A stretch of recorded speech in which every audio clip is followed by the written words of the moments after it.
Assalamualaikum warahmatullahi wabarakatuh. Bismillahirrahmanirrahim. Ayah dan bunda semoga selalu sehat dan dalam lindungan Allah Subhanahu wa taala.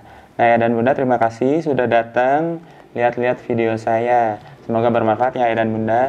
Nah, ini ada sebuah pertanyaan ketika saya mengadakan kuliah WhatsApp bersama komunitas Rumah Pensil.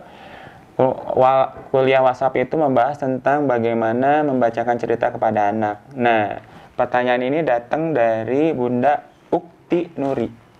Pertanyaan gini, Kak Eka yang baik, bagaimana caranya mengatasi anak yang suka dengan cerita horor? Dan Bunda gimana nih? Ya kan? Nah, dan Bunda, sebetulnya anak-anak itu seneng segala sesuatu yang memancing rasa ingin tahu dia. Dan cerita horor itu adalah sesuatu yang sangat menarik minat dia. Walaupun takut atau menakutkan, tapi itu menarik perhatian dan rasa ingin tahu yang besar sekali.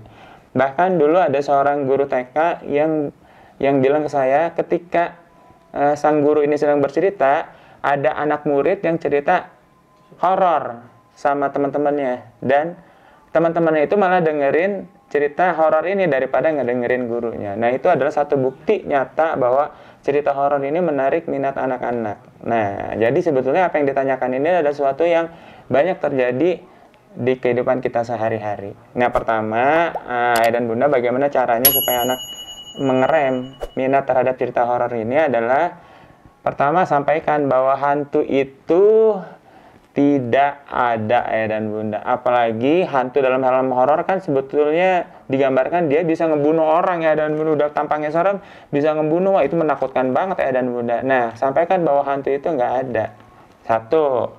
Yang kedua, ajarkan bahwa memang ada yang namanya makhluk gaib seperti yang diajarkan oleh Quran. Misalnya ada malaikat, ada iblis, ada jin, ada setan, ya kan? Nah, malaikat siapa saja, apa saja tugasnya. Iblis itu kenapa jadi iblis, asal usulnya ceritakan, dan ini berkaitan dengan kisah Nabi Adam alaihissalam. Kemudian sampaikan juga tentang jin.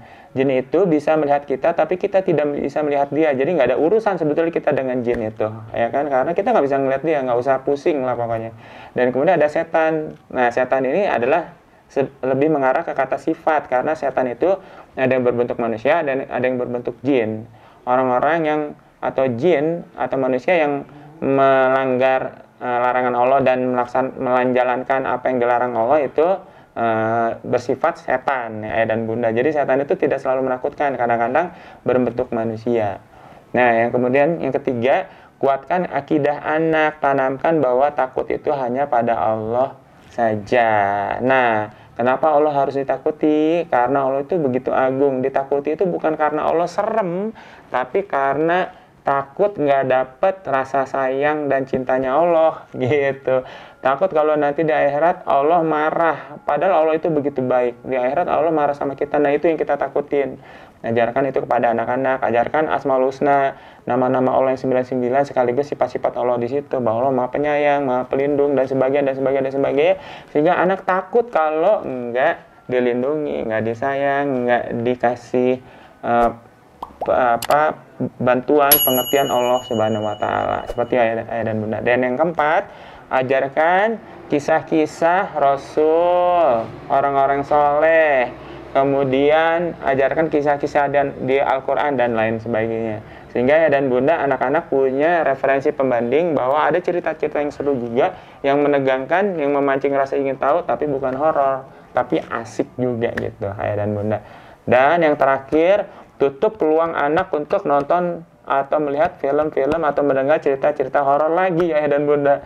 Jadi awasi tuh kalau lagi nonton atau lagi pergi kemana sama saudaranya, diajak misalnya ke nonton bioskop atau apa, benar-benar harus hati-hati terhadap apa yang anak-anak lihat, apalagi di luar pengawasan kita.